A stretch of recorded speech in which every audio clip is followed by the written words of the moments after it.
Hey, it's Lacey and welcome back to Satoshi Gaming. Today I'm going to show you my favorite sugar crop layout when you're not on a river in Townstar.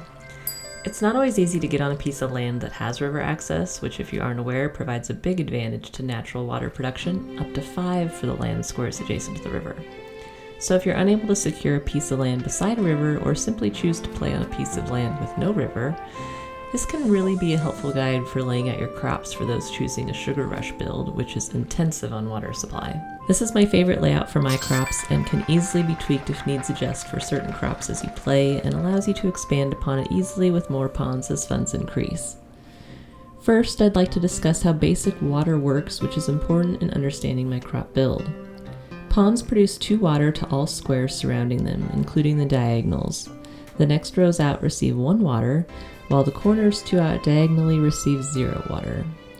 If you're in the early game and still have marshes in play, they receive 1 water to all squares surrounding them, including diagonals, but no water beyond that.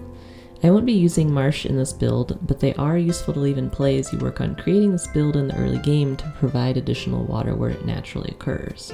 My crop layout is based on heavy water demands for those choosing the Sugar Rush build specifically. It will house 10 of each crop needed, providing the player 30 crop spaces total.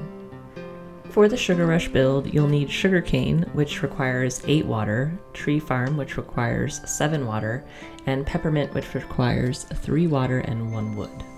This is my basic layout, a 7x8 square grid. For this build, it requires 10 pawns, a nice round number, which will cost you $200,000 to build, assuming you have no naturally occurring ponds in the area you want to place your crops. In this specific instance you're seeing, I had 5 ponds already matching my layout, so my costs were halved. The ponds supply the interior squares with the most water, and then it moves outward from there. So we're going to focus our sugarcane in those middle spaces because they require the most water. My sugar crop layout includes sugarcane, tree farm, and peppermint in the layout you see here.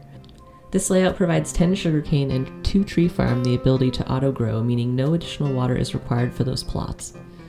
Depending on your needs, it could also supply all your peppermint with water so it can automatically grow as well. Even though my peppermint in this configuration required 1 water from a farmer, it didn't seem to slow my peppermint supply down very much. In total, this crop build gives you 10 sugarcane, 10 tree farm, which you'll need a lot of wood for building and road upgrades, as well as peppermint growth, which requires 1 wood in case you weren't aware, and 10 peppermint.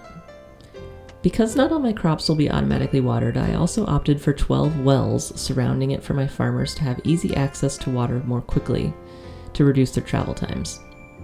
I've also placed my wood sheds directly across from my crop build to help my farmers easily take wood to my peppermint crops, though I'm not including it as part of my build, because you could really place those anywhere you'd like.